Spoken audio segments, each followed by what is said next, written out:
Меню, цени, съоръжения можете да достъпите от главната навигация, секция Управление на клуба.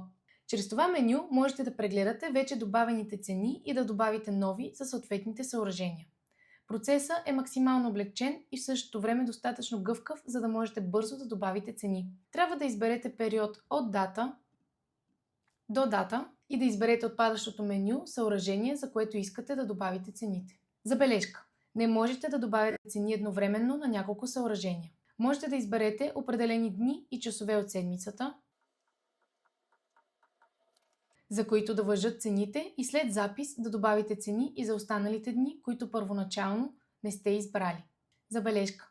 Не можете да въвеждате цени за отминали дати. Редакция на цени. Изберете период, дни и часове и най-долу в страницата ще ви се визуализира таблица с цените. Вариант 1.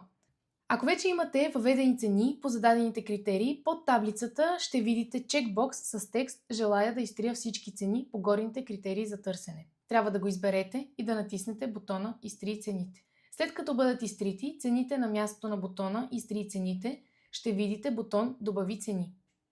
Кликнете на него, ще ви се появи поле за въвеждане, цена на час, за същия период и настройки, които бяхте избрали в началото на процеса по редакция на цени. След като въведете новата цена, натиснете бутона "Запази" и вашите нови цени ще бъдат актуализирани.